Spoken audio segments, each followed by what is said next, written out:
वंदितारंते क्षमराणा कंसो।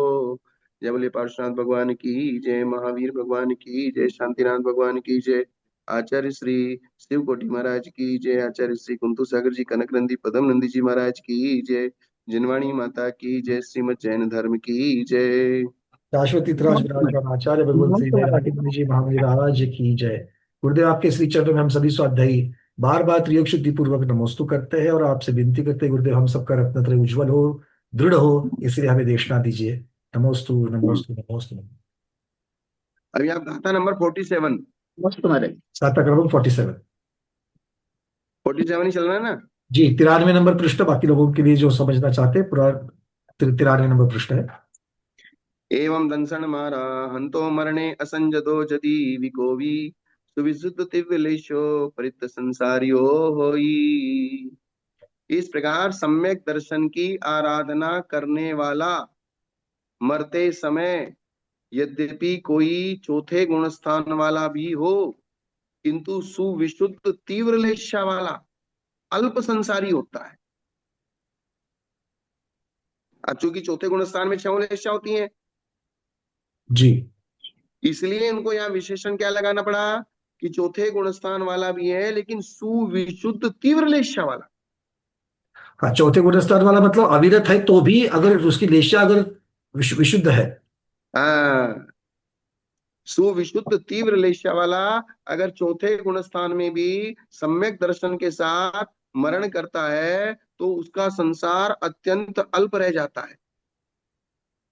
बहुत बढ़िया। और सुविशुद्ध मतलब अगर यहाँ पर अगर अभी शुक्ल लेशा की अपेक्षा से विचार करेंगे तो हाँ, राग बस द्वेष वही। की मंदता, राग द्वेष की मंदता के साथ में निस्पृहता बहुत महत्वपूर्ण है, क्योंकि शुक्ल लेशा का लक्षण वही है कि समता भाव। शुक्ल लेशा का मैटर लेना है, सुविशुद्ध तीव्र लेशा। जी एवं इत्यादि गाथा के द्वारा सम्यक्त की आराधना करने वाले असंयत सम्यक दृष्टि का फल कहते हैं। अर्थात अगर कोई चौथे गुण स्थान में भी सम्यक दर्शन की आराधना करता है, किसकी आराधना करता है? समय दर्शन क्या होगा। और सम्यक दर्शन की आराधना के साथ भी अगर कोई मरण को प्राप्त होता है, सुन रहे हो? हाँ, ध्यान से सुन रहे। अगर सम्यक दर्शन की आराधना के साथ भी कोई मरण को प्राप्त होता है और वो विशुद्ध लेशा वाला है तो बहुत अल्प संसार उसका रह जाता है। मैं आज यहीं पे, मैं रोज यहीं समाधिस्थ महाराज है उनके पास बैठ के ये शास्त्र पढ़ रहा हाँ जी। शपक राज बनो के सागर जी महाराज की जय। हूँ। एवं पद पूर्वोक्त कथन के लिए आया है कि निर्ग्रंथता ही उत्कृष्ट मोक्ष मार्ग है, अर्थात ये दिगंबर अवस्था ही उत्कृष्ट मोक्ष मार्ग है। इस साधु पने से ही मोक्ष मार्ग की सिद्धि होती है। माता जी के लिए भी बहुत बहुत आशीर्वाद, माता जी रोज आती हैं। हाँ माता जी तो बैठती है, माता जी तो पूरा। हाँ, शुक्ल लेशा। हाँ, मन से श्रद्धान करने वाले, जो मन से श्रद्धान करने वाले यही उत्तम है, ऐसा वचन से प्रीति प्रीति प्रकट करने वाले, अर्थात मन से श्रद्धान करने वाले, वचन से प्रीति प्रकट करने वाले, अर्थात वचन भी बोलना कि नहीं यही उत्तम है, और संकेत आदि से रुचि को दर्शाने वाले। जैसे समाधिस्थ की बोलने की क्षमता नहीं रहती, वो प्रकट नहीं करता है, मन को नहीं दिखा सकता है, तो वो हाथ के इशारे आदि से कहता नहीं मैं मजबूत हूं। जब उसको सम्यक दर्शन आदि की बात कही जाती है तो अपने हाथ के इशारे से कहता है कि मैं मजबूत हूं, मैं समाधि के लिए तैयार हूं, मैं मरण के लिए तैयार हूं। कहा है ना, धीरेण भी मरितव्यम निधीरेण भी मरितव्यम यदि दोन्नी भी मरितव्यम। धीरता पूर्वक मरो चाहे धैर्य छोड़ के मरो, लेकिन दोनों प्रकार से मरना तो पड़ेगा, तो फिर धैर्य पूर्वक ही मरो, वही अच्छा है। तो मन से श्रद्धान करने वाला, वचन से प्रीति प्रकट करने वाला उस समाधि के प्रति, और शरीर से संकेत आदि से रुचि को दर्शाने वाला, और समस्त प्रवचन का अनुष्ठान करने वाला, ये सब सम्यक्त के आराधक होते हैं। अर्थात जो श्रद्धान करते हुए शंका आदि को दूर करते हैं और उपब्रह्मण आदि से सम्यक्त की विशुद्धि को बढ़ाते हैं। ये दर्शन विनय कहलाती है। वे सम्यक्त के आराधक हैं। मरण अर्थात भव पर्याय के छूटने के समय यद्यपि असंयत होता है, मतलब यहाँ सबसे मिनिमम लिया है कि मरते समय अगर वो असंयत भी है, एक भी व्रत उसके नहीं है, ना इंद्रियों के विषयों से छूटा है, ना व्रत उसने धारण किए, फिर भी सम्यक दृष्टि है। किंतु जो सम्यक दर्शन को धारण किए, अर्थात सिर्फ मन से उसने ये कल्पना कर ली कि नहीं, ये जिनेंद्र भगवान का धर्म ही उत्तम है, यही मेरे लिए सबसे महत्वपूर्ण है।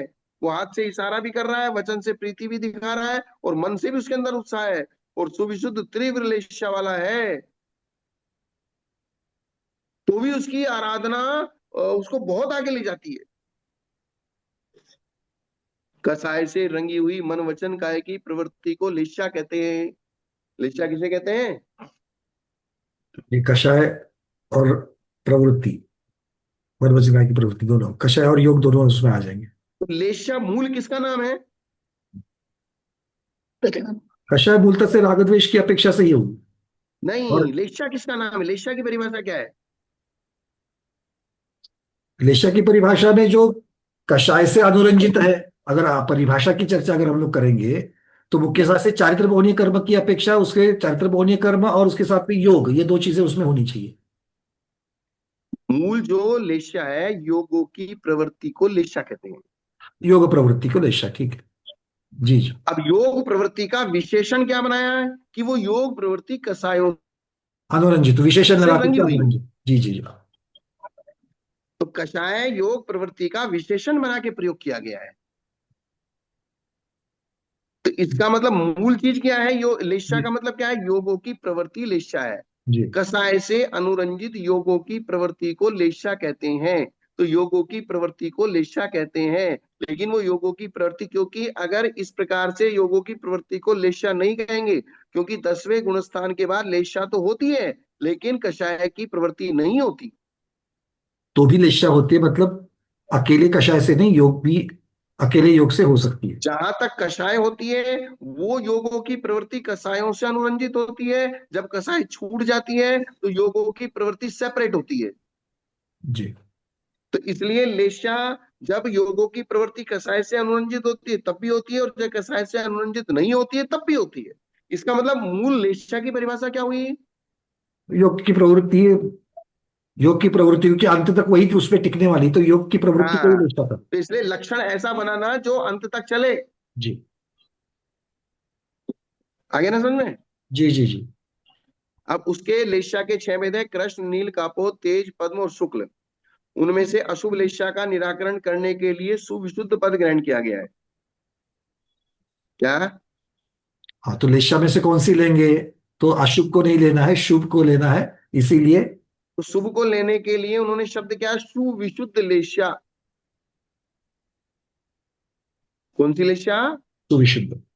तो सुविशुद्ध का मतलब शुभ लेशा। तथा परिणामों का प्रकर्ष बताने के लिए तीव्र पद ग्रहण किया गया है। जी, हर एक तो के प्रत्येक के उत्तम मध्यम जगन्य भेद पढ़ेंगे तो उसमें से उत्तम लेना। अर्थात अकेले सुविशुद्ध नहीं, तीव्र सुविशुद्ध। जी। क्या? तीव्र शुभ। तीव्र सुविशुद्ध। हाँ, शब्द उन्होंने सुविशुद्ध लगा दिया, अर्थ उसका शुभ लेना है, तीव्र शुभ। तो जिसके सुविशुद्ध तीव्र लेशा होती है, वह सुविशुद्ध तीव्र लेशा वाला होता है। क्या होता है? जी, जिसकी सुविशुद्ध तीव्र दिशा होती है वो सुविशुद्ध तीव्र दिशा वाला, मतलब उसके ये गुण और गुणी इस प्रकार से। ऐसा वो चतुर्गति रूप परिवर्तन में अल्पकाल तक भ्रमण करता है, अर्थात उसका भ्रमण अल्प हो जाता है। इस प्रकार सम्यक्त की आराधना का फल अल्प संसार बताया है। अगर किसी ने जगन्य रूप से सम्यक्त के साथ भी मरण किया है, तो भी उसका संसार अत्यंत अल्प हो जाता है। और संसार की दशा तो आपको मालूम ही है कि संसार में शरीर मिलता है, शरीर में इंद्रियां मिलती हैं, इंद्रियां अपने विषयों की तरफ जाती हैं, विषयों में राग देश होते हैं, राग देश से वापस कर्म बंध होते हैं, कर्म बंध से फिर शरीर मिलता है। ये चक्री चलती रहती है। अब तत्व श्रद्धान रूप परिणाम के कितने भेद हैं तथा उनका क्या फल है, इसके उत्तर में आगे का कथन करते हुए पहले भेद कहते हैं। तत्व श्रद्धान रूप परिणाम, अर्थात वो सम्यक रूप जो परिणाम है, उस सम्यक रूप परिणाम के कितने भेद हैं, सुन रहे हो, समझ रहे हो ना?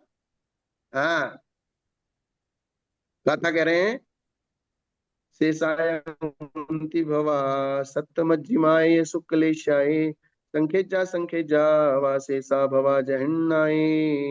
गुरुदेव 48 नंबर अब लाइन। यहाँ बता रहे हैं, 48 ही पढ़ा ना मैंने, कौन सी पढ़ी? नहीं, 49 आ गई है अच्छा, 49 48। पढ़ी। हाँ। त्रिया सम्मता राहणा ये उक्कस मध्यमा जहन्ना उक्कसाय सिजदी उक्कस शुक्लेशाय।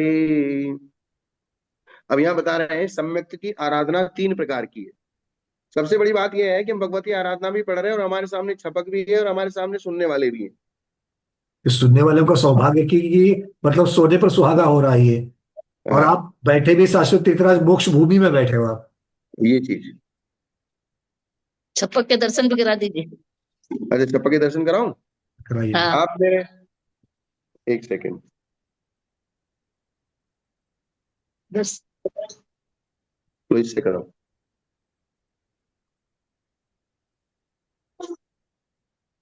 कराओ, दूसरे मोबाइल से कराऊंगा मैं। हाँ, उसके स्पॉटलाइट करा रहा हूँ मैं यहाँ से। हाँ, इससे सामने वाला कैमरा करो ना, ये लो। दर्शन करोगे? जय हो क्षपकराज बनो के सागर जी मुनिराज की जय। नमोस्तु नमोस्तु नमोस्तु महाराज जी, नमोस्तु उत्तम क्षमा, नमोस्तु भगवान। सब लोग आपके दर्शन कर रहे हैं, बाहर से 250 लोग, सब लोग ये कामना कर रहे हैं कि आपकी समाधि उत्तम हो, उत्कृष्ट हो। सब लोग यही सोच रहे हैं। ठीक है, बोलो हाँ करो। हाँ, संकेत। संकेत दिया ना? जी जी। हाँ, यही चीज देखो। है। अब आप देखो शरीर की क्या दशा हो गई, शरीर शरीर कुछ पूरा, ये देखो। जी, एक मिनट हम यहाँ से आप फिर से अभी स्पॉट। 2 दिन से इन्होंने सिर्फ 1 कटोरी पानी लिया है।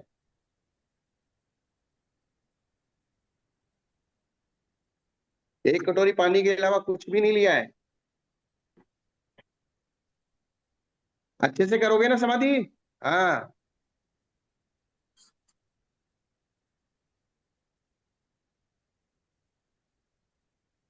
बोले हजारों तीर्थों का दर्शन करो और एक छपक यानी कि समाधिस्थ मुनिराज का दर्शन करो, दोनों बराबर हैं। जय हो। ये बात है। जय हो, बस इतने ही भाव निकलते हैं। हाँ, आज इनको 2 साल हो गए।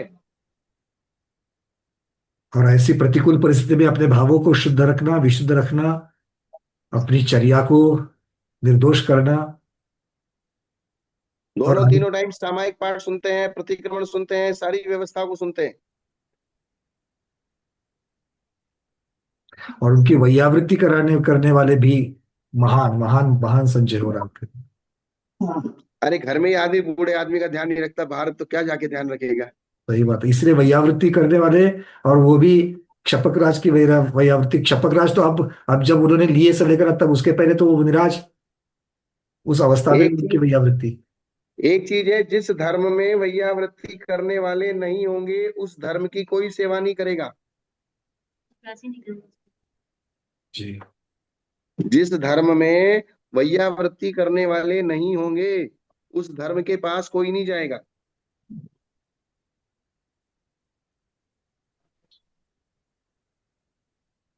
अमितंजय महाराज भी विराजमान हो चुके हैं। हाँ, अमित संजय महाराज भी रोज आते हैं। हाँ, उनके वो लिए भी। भी, वो कन्नड़ भाषी हैं, थोड़ा कम समझते हैं लेकिन फिर भी बैठते हैं रोज। हम्म।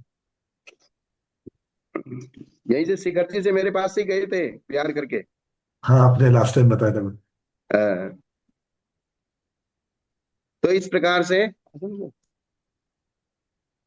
सम्यक्त की आराधना अगर जगन्य से भी कोई करता है तो सम्यक्त की आराधना तीन प्रकार की है, उत्कृष्ट, मध्यम और जगन्य। तो उत्कृष्ट शुक्लेश्वर से सहित आराधना है। उत्कृष्ट सम्यक्त आराधना में मोक्ष प्राप्त होता है। तो उत्कृष्ट सम्यक्त आराधना शुक्लेशा के साथ होती है। शुक्लेशा 13वें 14वें गुण स्थान में होती है मैक्सिमम। हाँ, तीव्र की इसलिए चर्चा उन्होंने चल रही है, क्योंकि तीव्र की चर्चा हाँ, चल रही है, क्योंकि आठवें के ऊपर तो शुक्ल मिलेगी, किंतु तीव्रता वहां पर परम शुक्ल हो जाएगी। शुक्ल की भी मैक्सिमम अवस्था परम शुक्ल। परम शुक्ल, और मध्यम शुक्ल लेशा के साथ मध्यम सम्यक आराधना से 7 मनुष्य भाव पर्याय शेष रहती है। उत्कृष्ट शुक्ल लेशा तो उन्होंने बता दिया 14वें गुणस्थान वाली, जी। 13वें 14वें गुणस्थान वाली। अब चूंकि 14वें गुणस्थान में योग की प्रवृत्ति भी नहीं होती,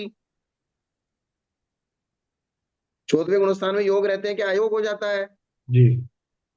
लेकिन फिर भी क्योंकि उसका फल पाया जाता है, इस अपेक्षा से उपचार से उनके लेश्या मान ली जाती है।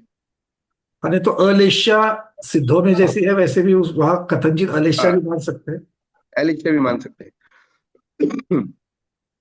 तो मध्यम शुक्ल लेशा के साथ अगर कोई मरण करता है तो उसके 7 मनुष्य आदि भाव शेष रहते हैं। और जगन्य सम्यक आराधना के साथ अगर कोई मरण करता है, यानी कि जगन्य लेशा के साथ सम्यक दृष्टि, तो संख्यात अथवा असंख्यात भाव शेष रह सकते हैं। कितने? संख्यात असंख्यात अगर जगन्य से करेंगे तो, और मध्यम से करेंगे तो 7। 7। और उत्कृष्ट से करेंगे तो उसी भाव में मोक्ष होना है। जी। गाथा में आए मध्यम शब्द का संबंध दोनों में लगाकर व्याख्यान करना चाहिए। अर्थात मध्यम शुक्लेशा में वर्तमान मध्यम सम्यक आराधना करने वाले के 7 भाव शेष रहते हैं। अर्थात इन्होंने शुक्लेशा के ही 3 भेद कर दिए। जी, और उसी के अनुसार आराधना के भेद हो जाएंगे। हाँ, जगन्य सम्यक आराधना के साथ मरने वाले के संख्यात और असंख्यात भाव शेष होते हैं। पंडित आशा दर्जी ने अपनी टीका में कहा है कि अन्य टीकाकार संकेजा संकेजा भाव आए, ऐसा पढ़कर भवाष्य में आए शब्द से अनंत का समुच्चय करते हैं, किंतु वह शब्द से करते हैं, परंतु विषयोति टीका में चय शब्द या वह शब्द से अनंत भाव ग्रहण नहीं किया गया है। कोई अगर ये कहे कि सम्यक दृष्टि के अनंत वो अर्धपुद्गल परिवर्तन की अपेक्षा, क्योंकि अर्धपुद्गल परिवर्तन, माता जी का प्रश्न है कि बोले अनंत कैसे रह जाएंगे, तो अनंत अगर रह गए तो फिर सम्यक दर्शन का क्या मतलब निकला, अनंत भाव हो गए। लेकिन वो अनंत क्षयोपम ज्ञानियों के लिए तो वो अनंत है, लेकिन केवल ज्ञानियों के लिए वो अनंत नहीं है, वास्तविक अनंत नहीं है। ओरिजिनल जो अनंत है, जो कभी खत्म नहीं होता। अक्षय अनंत और सक्षय अनंत। हाँ है। हाँ, तो आराधना है ना, तो उसके अनंत भाव, यानी कि अगर वो सम्यक दर्शन के साथ भी बाई चांस अगर मरण भी कर दिया तो संख्यात असंख्यात भाव रह सकते हैं, तो वो असंख्यात भाव की गिनती में आ जाएगा, क्योंकि अर्धपुद्गल परिवर्तन का काल अनंत है। अर्धपुद्गल परिवर्तन का काल अनंत है, अनंत है। लेकिन वो अनंत नाश होने वाला अनंत है। जी जी, क्योंकि वो खत्म होगा अब। तो क्योंकि शांत है। अब नाश होने वाला है, तो उसको असंख्यात क्यों नहीं कहा, अनंत क्यों कहा? क्योंकि अनंत, क्योंकि उसमें लगने वाला काल जो है वो काल तो अनंत ही है, असंख्यात वर्ष नहीं, का अनंत काल नहीं नहीं है। है। काल ही अनंत नहीं है, क्योंकि खत्म हो रहा है। नहीं भाई, अनंत मतलब वो शांत अनंत है वो। नहीं तो अनंत मतलब जिसका अंत न हो, तो उसका उदाहरण उन्होंने यही दिया है कि क्योंकि वो वाला जो अर्धपुद्गल परिवर्तन का काल है, वो केवल ज्ञानी का विषय है, अनंत ज्ञानी का विषय होने से वो अनंत है। हाँ हाँ, संख्यात असंख्यात की अपेक्षा संख्यात मति श्रुत क्योंकि वाले। मति ज्ञानी, श्रुत ज्ञानी, अवधि ज्ञानी, मने परे ज्ञानी, मति ज्ञान श्रुत ज्ञान का विषय संख्यात है, जी अवधि ज्ञान मने परे ज्ञान का विषय असंख्यात है, जी। और केवल ज्ञानी का विषय अनंत है। अनंत है। क्योंकि अनंत ज्ञानियों के द्वारा ही वो जाना जाता है, इसलिए उसको उपचार से अनंत कहा है, वास्तविक अनंत नहीं कहा है। ठीक। क्योंकि अर्धपुद्गल परावर्तन उसका मैक्सिमम काल है, जो सम्यक दर्शन जिसने ग्रहण कर लिया या सम्यक दर्शन के साथ जो मर भी गया।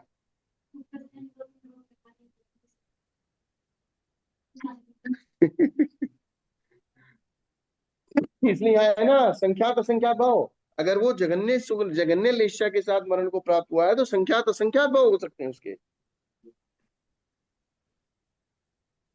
अब 3 आराधनाएं किसके होती हैं, इसका उत्तर आगे की गाथा में कहते हैं। उक्कसा केवलिनो मच्छिमया शेष सम्मदिठीनम अविरल सम्मादिठिस्य संकलिठिस्य उजैना। उत्कृष्ट आराधना केवली की होती है, मध्यम आराधना शेष सम्यक दृष्टियों की होती है, और जगन्य आराधना संक्लेश परिणाम वाले चौथे गुणस्थान वालों के होती है। अब इसमें एक कैटेगरी बना दी उत्कृष्ट आराधना केवली के, अर्थात अयोग केवली का जो मरण है वो मरण उत्कृष्ट आराधना है। केवलियों के नीचे चाहे वो 11वें गुण स्थान में मर रहा है, चाहे वो 10वें में मर रहा है, चाहे 8वें 9वें 6ठे 7वें 5वें तक जो मर रहा है वो सब मध्यम हुए। 5 से 11। 5 से 11 तक। और चौथे गुण स्थान वाला जो मर रहा है वो जघन्य है। मतलब वहां तो शुक्ल लेशिया की अपेक्षा उत्कृष्ट मध्यम जघन्य बताया पिछली गाथा में। हम्म। अब फिर यहाँ पे उत्कृष्ट मध्यम जघन्य बता दिए, ये दूसरी विवक्षा कर दी।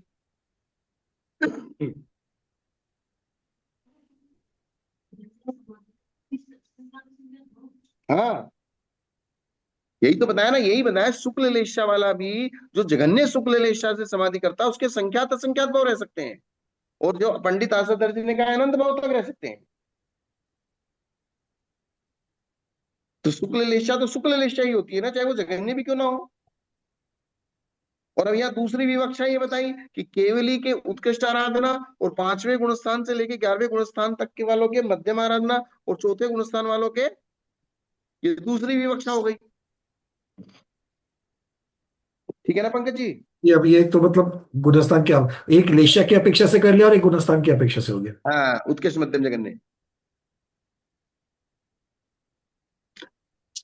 अब उत्कृष्ट सम्यक आराधना केवली की होती है। केवल अर्थात असहाय ज्ञान, क्योंकि वह इंद्रिय मन प्रकाश और उपदेश आदि की अपेक्षा के बिना होता है। शंका, प्रत्यक्ष अवधि आदि ज्ञान आत्मा से ही होते हैं। अवधि ज्ञान ज्ञान किससे होते हैं? प्रत्यक्ष है वो भी आत्मा से ही होता है। और वो भी इंद्रिय आदि की सहायता की अपेक्षा नहीं रखते, अतः उनके भी केवल ज्ञान होने का प्रसंग आएगा नहीं, क्योंकि रूढ़िवश जिसका संपूर्ण ज्ञानावरण कर्म नष्ट हो गया उसी के उत्पन्न होने वाले ज्ञान में केवल शब्द का व्यवहार होता है। किया है। नहीं तो ये केवल शब्द का व्यवहार अवधि ज्ञान में भी हो जाएगा, क्योंकि केवल ज्ञान भी असहाय है। अवधि तो जैसे केवल ज्ञान असहाय है, ऐसे अवधि ज्ञान भी असहाय है। ऐसे मन पर ज्ञान भी असहाय है, क्योंकि उसको भी किसी के सहारे की आवश्यकता नहीं है। तो केवल ज्ञान को असहायता तो प्रधानता से है, किंतु वहां पर संपूर्ण ज्ञानावरण कर्म का नष्ट है, ये भी उसके अंदर गर्भित है। तो केवल शब्द जो है वो रूढ़िवादिता से उसी में लेना, हम्म। वो अवधि ज्ञान में नहीं लेना। जी। जैसे अपन उस दिन चर्चा कर रहे थे ना भाई, दर्शन विशुद्धि जो शब्द है वो 16 कारण भावना, दर्शन विशुद्धि जो रूढ़ शब्द है वो 16 कारण भावनाओं के अंतर्गत तीर्थंकर प्रकृति के बंद कराने वाली। वैसे आपकी दर्शन विशुद्धि कितनी भी हो, सम्यक दर्शन की विशुद्धि कितनी भी हो, लेकिन अगर उससे और तीर्थंकर प्रकृति का बंध नहीं हो रहा है तो वो दर्शन विशुद्धि नहीं कहलाएगी। जी जी। सम्यक दर्शन शुद्ध है, किंतु तब तक वो दर्शन विशुद्धि नहीं होगी जब तक तीर्थंकर प्रकृति का बंध नहीं हो रहा। बंध का कारण नहीं बनेगी। तो दर्शन विशुद्धि की जो संज्ञा रूढ़ कर दी अपन ने, किसमें कर दी? तीर्थंकर प्रकृति के बंध के कारणों में। जी। इसी प्रकार से यहाँ केवल शब्द किसमें रूढ़ कर दिया? सिर्फ केवल ज्ञानियों में, संपूर्ण ज्ञानियों में। अवधि ज्ञान भी केवल ज्ञान के केवल ज्ञान है, मन पर ज्ञान भी केवल ज्ञान है, अगर हम अनेकांश से लगाएंगे तो, जी। असहाय की दृष्टि से लगाएंगे, क्योंकि अवधि ज्ञान को भी किसी की सहायता की जरूरत नहीं, वो भी डायरेक्ट आत्मा से होता है। यही प्रश्न किया गया उन्होंने। प्रत्यक्ष अवधि आदि ज्ञान आत्मा के से ही होते हैं, वे भी इंद्रिय आदि की सहायता की अपेक्षा नहीं रखते, तो फिर उनके भी केवल ज्ञान होने का प्रसंग आएगा, उनको भी फिर केवल ज्ञान कहना पड़ेगा। बोले नहीं, क्योंकि रूढ़िवश जिसका संपूर्ण ज्ञानावरण कर्म नष्ट हो गया है उसी के उत्पन्न होने वाले ज्ञान में केवल शब्द का व्यवहार होत करना है। अवधि ज्ञान को अवधि शब्द दिया है, तो ऐसे तो मने परे ज्ञान भी अवधि शब्द ही अवधि ज्ञान ही है। वो अवधि भी ज्ञान का सीमित मतलब है। सीमा ज्ञान। वो भी सीमित ही है। तो मने परे ज्ञान भी सीमा ज्ञान है, असीमित तो नहीं है। जी। लेकिन फिर भी उसको मने परे ज्ञान शब्द दिया है। अब इन शब्दों को अलग अलग रखने का मतलब ये है कि अलग अलग आपको फीलिंग करानी है हमको। जी। उस नहीं तो विवक्षा से सब, ही है। हाँ, नहीं तो सबको केवल ज्ञान कह देंगे और सबको अवधि ज्ञान कह देंगे, सबको मने परे ज्ञान कह देंगे, तो फीलिंग ही नहीं हो पाएगी, सब गड़बड़ घोटाला हो जाएगा। यद्यपि केवली शब्द सामान्य से दोनों प्रकार के केवलियों में प्रवृत्त होता है। अब केवली शब्द तो सिर्फ अकेले 13वें गुण स्थान में तो प्रवृत्त नहीं होता, 13वें गुण स्थान वाले भी केवली, 14वें गुण स्थान वाले भी केवली। तथापि यहाँ अयोग केवली का ग्रहण किया, क्योंकि संयोग केवली का तो मरण होता नहीं है, मरण होता है वो 14वें गुण स्थान में ही होता है। तो सम्यक्त आराधना की उत्कृष्टता कैसे होती है? यहाँ सम्यक्त के दो भेद किए, एक सराग सम्यक्त और एक वीतराग सम्यक्त। राग के भी दो भेद किए, एक प्रशस्त राग और एक अप्रशस्त राग। अप्रशस्त राग। उनमें से अर्यंत सिद्ध आदि 5 परमेष्ठियों में और प्रवचन में उनके गुणों में जो अनुराग रूप भाव है वो प्रशस्त राग है। जी। किसी को अपनी जैसे अब इंद्रियों के विषयों के कारण से किसी के प्रति अनुराग है, और किसी को धार्मिक सिस्टम की अपेक्षा करके अनुराग है। राग राग दोनों है, लेकिन आपका संकल्प अगर अलग अलग है तो उस राग को प्रशस्त और अप्रशस्त कह दिया। अप्रशस्त राग के भी दो भेद हैं, एक तो मन को प्रिय लगने वाले इंद्रिय विषयों में होने वाला, और दूसरा मिथ्या देवी देवताओं में होने वाला, उनके सिद्धांत में होने वाला, उनके मार्ग के अनुयायियों में होने वाला। तो इंद्रियों के विषयों में होने वाला अनुराग भी इतना खतरनाक नहीं है जितना खतरनाक मिथ्या दृष्टि देवी देवता उनके मानने वाले यानी कि 6 अनायतनों में होता है। इंद्रियों के विषयों का अनुराग आपके सम्यक दर्शन को नहीं भटकाता, क्योंकि सम्यक दृष्टि दृष्टि भी इंद्रियों के विषयों में लगता है, इंद्रियों के विषयों को भोगता है। लेकिन अगर आप मिथ्या दृष्टि को देवी देवताओं में अनुराग करते हैं तो फिर तो सम्यक दर्शन भी गायब हो गया।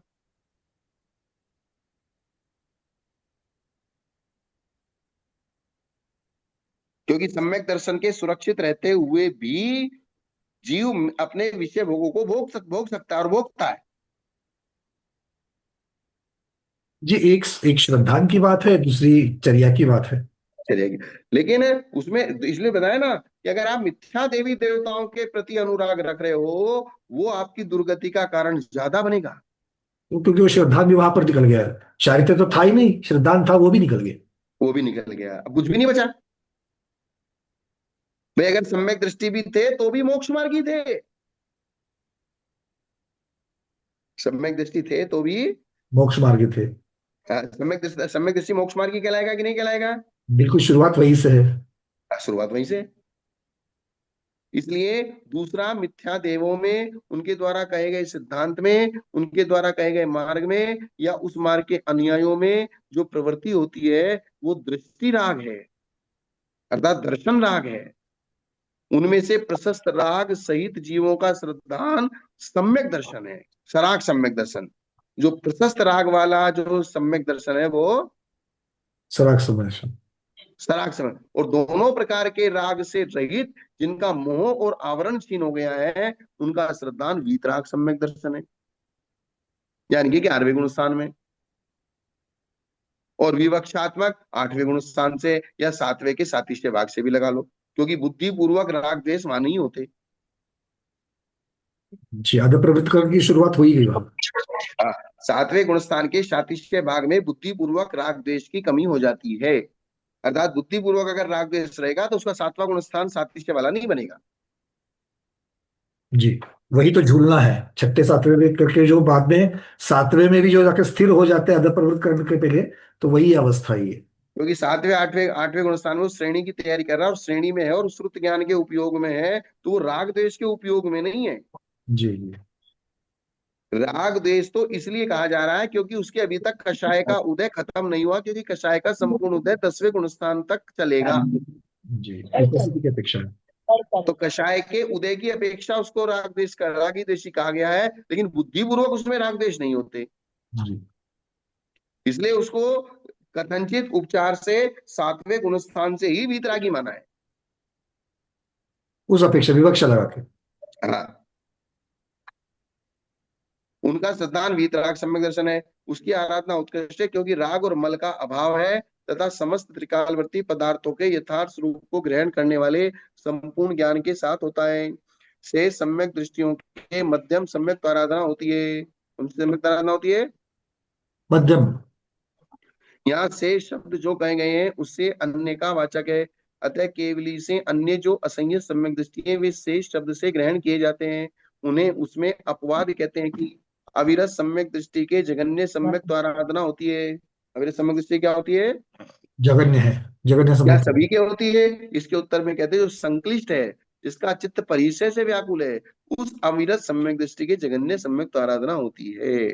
अर्थात साथ साथ में संक्लेश भी है, परिचय के कारण से व्याकुल भी है, लेकिन फिर भी वो अपनी श्रद्धा को नहीं छोड़ रहा है। गुरुदेव क्या फिर यहाँ पर चौथे के दो भाग हो जाएंगे? क्योंकि एक हाँ तीव्र तीव्र विशुद्धि वाला जो है वो तो भले वो अविरत है तो भी उसकी आराधना हो जाएगी, किंतु और यहाँ पर सचमुच में जो जगन्य किसकी होगी, तो अविरत भी है और संक्लेश परिणाम भी है। दो भाग नहीं, असंख्यात भाग करो। हाँ मतलब मोटा मोटी में दो हो जाएंगे, और हाँ, बाकी तो फिर उसके लेशा के तो असंख्यात भेद हो ही जाएंगे उसके। क्योंकि छह लेशा चौथे गुणस्थान में होती है, छह लेशाओं के साथ उसका मरण भी हो सकता है, फिर जी। भी सम्यक दर्शन ना छूटे। फिर उसकी मिनिमम मैक्सिमम जितने चौथे गुणस्थान के परिणाम हैं, उन सब परिणामों, जिन जिन परिणामों के साथ उसका मरण हो सकता है, वे सारे परिणाम ले लो। वो सारे भेद, असंख्यात भेद हो जाएंगे। हाँ। अब जगन्य सम्यक आराधना का महात्म्य क्या है? अगर कोई जगन्य से भी सम्यक की आराधना करता है, संखेजम संखेज गुणम वा संसार गुण सरितूणम दुख क्षम करंती जे सम्मत्तेनु मरंती। जो सम्यक्त के साथ मरते हैं, वे असंख्यात अथवा असंख्यात गुणे संसार में भ्रमण करके दुख का क्षय करते हैं। क्या लिखा है यहाँ? मतलब सम्यक्त के साथ मरण किया है, सम्यक्त के साथ जिसने मरण किया, उसके असंख्यात अथवा असंख्यात गुणे संसार में भ्रमण करके दुख को प्राप्त कर सकते हैं। उसका कारण यह है कि सम्यक्त तो है, लेकिन सम्यक्त एक तो तीव्र विशुद्ध लेशा में नहीं है, दूसरा इंद्रियों के विषयों के साथ वो सम्यक्त है, संक्लेश परिणाम के साथ। संकलेश परिणाम के साथ वो सम्यक्त है। इसलिए उसको फिर भी संख्यात असंख्यात भवों में भ्रमण करना पड़ सकता है। जाने को तो वो कल ही मोक्ष चला जाए, है? नहीं, नहीं, ये बात नहीं है कि अगर किसी किसी को लगे, जैसे बार बार आता है ना, बोले जगन्य से भी सम्यक्त के साथ आराधना हो गई तो सात आठ भाव रह जाएंगे, सात आठ भाव रह जाएंगे। तो सात आठ भाव जो बताए हैं वो मध्यम शुक्ल लेशा के साथ बताए। उत्कृष्ट शुक्ल लेशा के साथ तो केवली से मोक्ष जाता है, और मध्यम शुक्ल लेशा के साथ सात भाव बताए। क्योंकि शेख इलेशा की बात है, इसलिए चारित्र मोहनी उसके साथ कंसिडर करना पड़ेगा, अकेले दर्शन मोहनी को करके नहीं चलेगा। हाँ, क्योंकि दर्शन मोहिनी का जितना काम था, दर्शन मोहिनी ने अपना काम कर दिया कि वो आपको अनंत संसार में भटकने नहीं देगा। अब चारित्र मोहिनी का आपने नहीं जीता है, अब चारित्र मोहिनी आपको संख्यात असंख्यात भावों में भटकाएगा। बस उसने बाल बाल करने से बच दिया, वो बाल में ही है। मिथ्या दृष्टि से बच गया। इसलिए ये बात जो है बार बार अपने अपने अपने सबके दिमाग में, भाई जगन्य से भी सम्यक दर्शन के साथ भी आराधना हो गई तो सात आठ भाव रह जाएंगे, सात आठ भाव रह जाएंगे, या तो संख्यात असंख्यात भाव। बोले सम्यक दर्शन के साथ भी मरोगे जगन्य से तो भी संख्यात असंख्यात भाव रह सकते हैं। जी। शंका यह तो जगन्य सम्यक तो आराधना है, उसे जो करता है उसका संसार काल पहले कहा ही है कि जगन्य सम्यक तो आराधना वाले के संख्यात असंख्यात भाव शेष रहते हैं। फिर पुनरुक्त दोष आप बार बार आप क्यों कह रहे हो? अभी पहले कहा है, फिर कह रहे हो। क्या समाधान करें? नहीं, जो बात पूर्व में कही है उसे बिना किसी विशेषता के पुनः कहने को पुनरुक्त कहते हैं। जो कि त्यो वापस कहेंगे तो पुनरुक्त कहेंगे। सेम की सेम वाक्य जो आपने बोला, मैं जा रहा हूं, मैं जा रहा हूं, ये पुनरुक्त हो गया। मैं जा रहा हूं लेकिन मैं गांव को जा रहा हूं, ये पुनरुक्त नहीं हुआ। ये इसमें विशेष कथन आ गया। एक एक एक एक एक एक, एक शब्द और जोड़ दिया ना हमने। बोले मैं जा रहा हूं लेकिन मैं मंदिर जा रहा हूं, मैं जा रहा हूं, मैं जा रहा हूं, मैं जा रहा हूं, ये पुनरुक्त हो गया। ये पुनरुक्त हुआ। इन्होंने पुनरुक्तता की परिभाषा क्या बताई? अगर बिना विशेषता के अगर कहते हो, जो कि त्यों कहते हो, तो पुनरुक्त हो जाएगा। हाँ, इन्होंने कहा जो बात पूर्व में कही गई है उसे बिना किसी विशेषता के पुनः कहने को पुनरुक्त कहते हैं, किंतु यहाँ तो विशेष कथन किया है कि दुख का क्षय करते हैं। जो सम्यक आराधना से मरते हैं वे अपने दुखों का क्षय करते हैं। क्षय करते हैं। बैठ जाओ सुलग जी, आजा, इंगे को आजा, सुलग जी बैठ जाओ। अब सम्यक्त का महात्म्य कहने के लिए गाथा कहते हैं, ये परिभाषा भी लिख लेनी चाहिए पुनरुक्त की। जी बिल्कुल, बहुत मतलब ये एक दूसरा विशेष दिया है। मतलब ये बहुत, ये तो क्रिस्टल क्लियर है, मतलब ये तो समझने के लिए सबसे इजी है। हाँ, लद्गुणीय सम्मतम मुहूर्त काल विजय परिषदंती तेषु मणंताणंताण भवति संसार वा सद्धा। अब यहाँ बता रहे हैं जो अंतर मुहूर्त मात्र भी सम्यक्त को प्राप्त करके सम्यक्त से गिर जाते हैं, उनका भी संसार में रहने का काल अनंत अनंत नहीं होता। तो फिर जो सम्यक्त के साथ मरते हैं तो उनका काल अनंत अनंत कैसे हो जाएगा?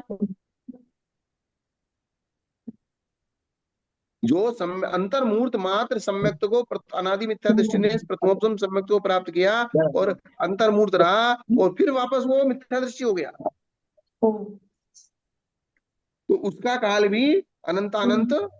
नहीं होता। एक अंतर्मूर्त काल के लिए भी जो तत्व श्रद्धान रूप सम्यक्त को प्राप्त करके अनंतानुबंधी कषाय का उदय होने से सम्यक्त से गिर जाते हैं, सम्यक्त से गिरकर मिथ्यात्व में जाने वाले उन जीवों का संसार में भी बसने का काल अनंत ही होता है, अनंतानंत नहीं होता। तो वो अनंत अर्ध पुद्गल परिवर्तन वाला अनंत, जी, और वो अनंतानंत वो तो साक्षात अनंत हो जाएगा मतलब। ओरिजिनल अनंत। जी, ओरिजिनल वाला हो जाएगा। हाँ, और ये अर्ध पुद्गल वाला अनंत ये उपचार से अनंत। उपचार, क्योंकि वो केवली भगवान ने देखी हुआ अनंत है, इसलिए वो। अनंत ज्ञानी के द्वारा जाना गया इसलिए अनंत। जी। ऐसा कहने से अनंत काल तक भ्रमण के सद्भाव की सूचना दी गई है, अर्थात सम्यक दर्शन को प्राप्त करके भी वो अनंत काल तक संसार में भ्रमण कर सकता है। जे पुण सम्मत्ता हो पब्बट्ठा ते प्रमाद दोषेणे भामंति तु भव्वावी हु संसार महन्नवे भीमे। जो पुण मिच्छा दिठी दृढ़ चारितो अदृढ़ चारितो वा कालम करे चिन्ह शोकस हुआरा हो दी। उन्हें जो सम्यक दृष्टि से भ्रष्ट हो जाते हैं वे प्रमाद के दोष से भव्य होते हुए भी भयंकर संसार रूपी समुद्र में भ्रमण करते ही हैं। अगर वे सम्यक को धारण कर लिया और प्रमाद भ्रष्ट हो जाते हैं तो फिर प्रमाद के कारण से, अब प्रमाद में आप चल रहे हो और कुआं जमीन से मिला हुआ था, आपका थोड़ा सा उपयोग इधर से उधर गया और कुएं में गिर गए, अब गिर गए सो गिर गए। ऐसे भी कुएं होते हैं ना जंगलों में जो बिल्कुल जमीन के लेवल से होते हैं। बिल्कुल, नहीं तो ड्रेनेज के पॉटहोल तो होते ही होते हैं। हाँ, ड्रेनेज के और पॉटहोल। जिस क्षण आपका पैर उधर था उसी क्षण आपका उपयोग दूसरी तरफ गया, और जैसे ही दूसरी तरफ गया आपका पैर सीधा कुएं में, अब गिर गए सो गिर गए। सम्यक्त को पाने के बाद उसको बरकरार रखने में ही हित है, उसको छोड़ वापस अगर भ्रष्ट हो जाएगा तो यही है। इसलिए सावधानी हटी दुर्घटना घटी, हम्म। हर ट्रक पे लिखा रहता है। क्या माता जी? प्रत्येक ट्रक पे लिखा रहता है सावधानी हटी दुर्घटना घटी। घटी।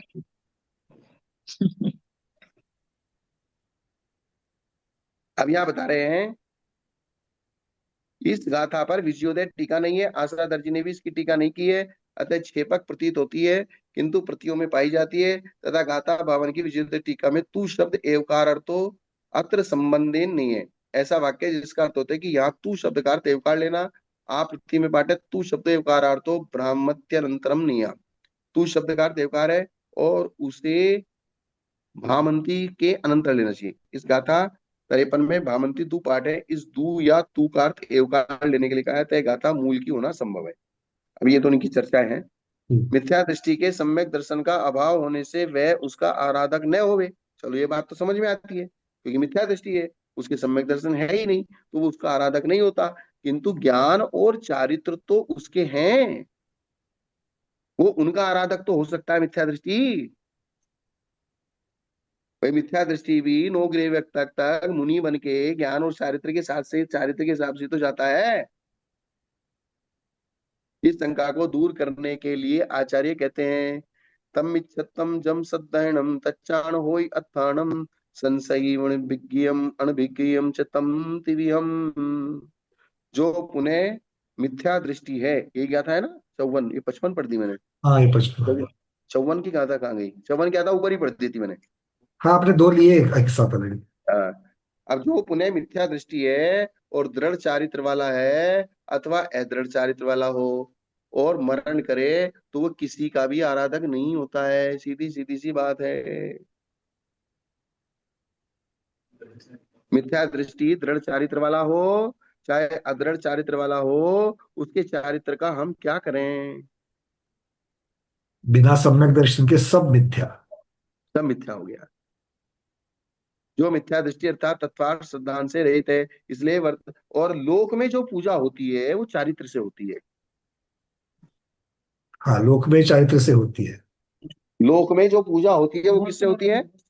लोक में तो ज्ञान से भी पूजा होती है। ज्ञान से भी पूजा होती है, चारित्र से भी पूजा होती है। और सम्यक दर्शन आपके मानसिक मैटर है, मन का मैटर है। सम्यक दर्शन किसका मैटर है। मन का है, और इसलिए तो दिखता नहीं है। और वो दिखता नहीं है। और लोक व्यवहार में जो दिखता है वो या तो ज्ञान दिखता है, चारित्र दिखता है। जो दिखता है वही बिकता है। जो दिखता है वो बिकता है। और ज्ञान की भी बात ऐसी है, ज्ञान नहीं है किंतु दिखा सकते हैं, तो वो बिक जाता ये चीज है।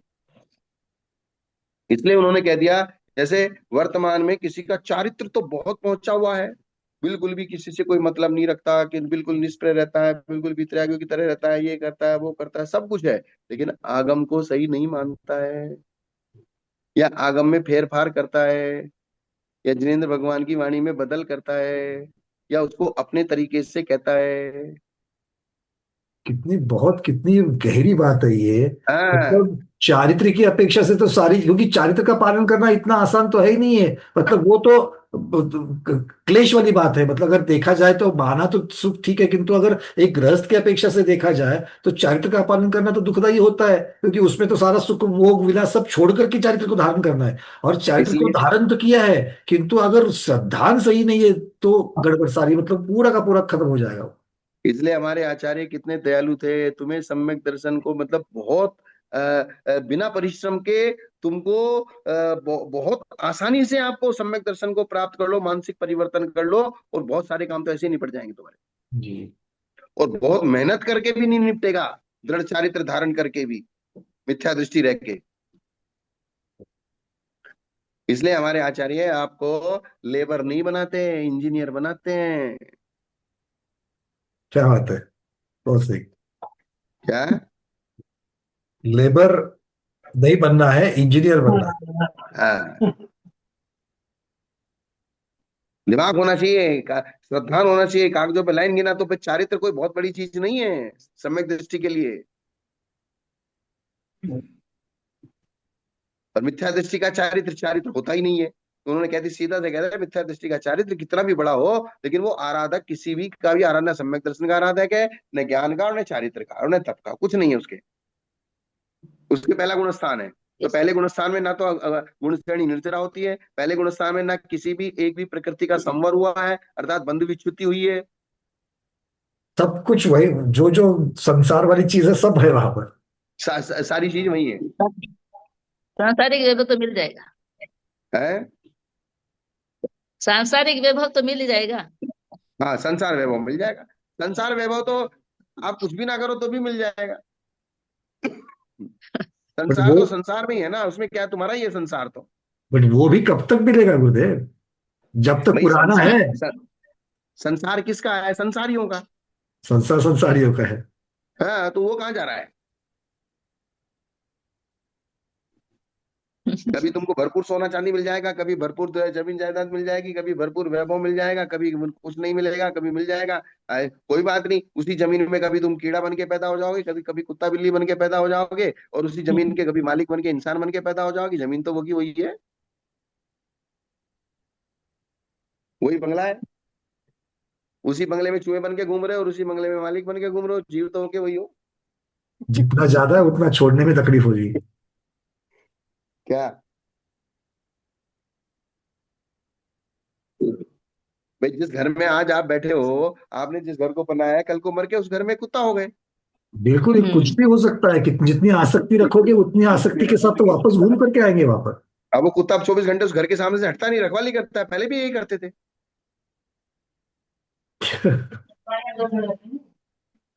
अब किसी घर वाले को दया भी आ सकती है, भाई कुत्ता बार बार हमारे घर के सामने घूम रहा है घूम रहा है घूम रहा है, बेचारा बहुत परिश्रम करेगा, तो घर वाले ठीक है कोई बात नहीं, बैठा रहे, गेट पे बैठा रहे। तो संसार तो संसारियों का ही है ना, कम मिल गया ज्यादा मिल गया तो है सब तुम्हारा ही। इसलिए संसार मिथ्या दृष्टि मिलना का पुण्य भी तो महत्वपूर्ण नहीं नीचे गिराता है। है। मिथ्या दृष्टि का पुण्य भी तो नीचे गिरा देता है, वही तो भटकाता है। यही तो बात है अम्मा।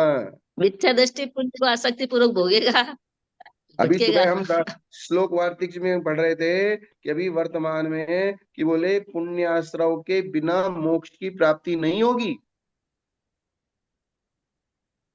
किसके बिना? मिथ्या दृष्टि का। पुण्याश्रव के बिना। और वो पुण्याश्रव व्रतों के अधीन है, और व्रत अहिंसादी हैं। इसलिए अगर आपको मोक्ष मार्ग की भूमिका तैयार करनी है तो वर्तमान में व्रतों को धारण करके पुण्याश्रव की प्रक्रिया को अपनाया जाए। जिस पुण्य को हे बोलते हैं ना बार बार, हे है पुण्य फला अरहंता प्रवचन सार जी गाथा में आया है। मिथ्या दृष्टि का पुण्य कर। मिथ्या दृष्टि की बात नहीं चल रही है। नहीं नहीं, यहाँ तो एक मतलब आप पंचम काल में मोक्ष नहीं है तो मोक्ष हाँ, नहीं है तो भाई ठीक है, मोक्ष नहीं है तो कम आचार्य बता रहे हैं कि पुण्याश्रव के साथ ही आप लोगों को अभी पुण्याश्रव के साथ ही आगे बढ़ना है उसके आधार हाँ, पर। और एक मत ऐसा कह रहा है कि जो निश्चय की तरफ से देख करके हमको पुण्य भी नहीं चाहिए पाप भी नहीं चाहिए, दोनों वो नहीं चाहिए, और वो वो मिलने वाला, वो अभी वो अवस्था मिलने वाली नहीं है यहाँ पर। हाँ, अभी आप ये बोलने कहते फिरते मिलेगा। हो पुण्य नहीं चाहिए पाप नहीं चाहिए, इसलिए पुण्य की क्रियाओं को छोड़ के घर में बैठे, मंदिर की क्रियाओं को छोड़ के मंदिर में कोई क्रिया नहीं करनी, बस सब क्रियाओं को छोड़ के बैठे घर में आत्मा का ध्यान करते हुए। और और वो आत्मा आत्मा का ध्यान का, होता नहीं है, और वो ध्यान अंत में काम नहीं आता क्योंकि भोगों की जो विलासता है वो कम नहीं होती है, और अंत में फिर अंत जो है वो हॉस्पिटल में होता है। क्योंकि वो ध्यान जो आपने किया है वो एसी वेसी लगा के बढ़िया फर्स्ट क्लास अनुकूलता बना के वो ध्यान किया है, बिल्कुल, भोग विलास के साथ किया है वो। भोग विलास के साथ वो ध्यान किया है। और जैसे ही दुख आगे बढ़ता है वो ध्यान गायब हो जाता है। टाइम कितना हो गया? 4:26 हो गए। जो हाँ, पुनः मिथ्यादृष्टि और दृढ़चार्य, जो मिथ्यादृष्टि था तत्पर सिद्धांत से रहते हुए दृढ़चारित्र वाला हो या अदृढ़चारित्र वाला मरण करे तो वह ज्ञान या चारित्र का भी आराधक नहीं होता, क्योंकि सम्यक के बिना सम्यक ज्ञान और सम्यक चारित्र होते ही नहीं है। इसलिए रत्नत्रय में से किसी का भी आराधक नहीं, ऐसा अर्थ लगाना चाहिए। यदि ऐसा अर्थ नहीं लिया जाए तो मिथ्या दर्शन आदि का वह आराधक ही होने से किसी का भी आराधक नहीं है, ऐसा कहना ठीक नहीं होगा। जो मिथ्यात्वान है वही मिथ्या दृष्टि है। तब वह मिथ्यात्व क्या है और उसके कितने भेद हैं, अब मिथ्यात्व की चर्चा करेंगे। किसकी चर्चा करेंगे? मिथ्यात्व की मिथ्यात्व की चर्चा करेंगे, बस इतना ही लेंगे। आप कल करेंगे, आज नहीं रखते। आज सम्यक तो तक रखते बाल मरण, कल से बाल बाल वालों का चालू हो जाएगा। हम्म तो समझ में आया होगा सबको, विषय सरल है। हाँ। आज की बहुत महत्वपूर्ण बात ये रही कि हाँ, उत्कृष्ट आराधना, मध्यम आराधना और जगन्य आराधना जो है ये मुख्यतः से लिस्या के साथ लगी हुई है। और अगर लिस्या के साथ लगी है और अगर कोई अविरत सम्यक दृष्टि चौथे गुण स्थान के साथ भी कर रहा है तो भी लिस्या का उत्कृष्ट रखना बहुत जरूरी है। हाँ, ये मेन बात बात ये है। महत्वपूर्ण है। और अगर सम्यक के साथ ही भी आपको मरना है तो थोड़ा सा व्रतों के साथ मरो तो ज्यादा अच्छा लगेगा। वो तो है, वो और तो अगर मध्यम खाली में, सिर्फ, मध्यम नहीं में तो आ फिर जाएगा वो फिर। संख्यात असंख्यात और अनंत भाव तक चले जाएंगे। इस प्रकार आज के स्वाध्याय को गुरुओं के श्री चरण में बारंबार नमोस्तु वंदनामि इच्छाकार करते हुए यहीं पर समापन करते हैं। जैनम जय कुशासनम, जैनम जय कुशासनम, जैनम। निष्ठा पूर्ण क्रिया पूर्वाचार्य सकल कर्म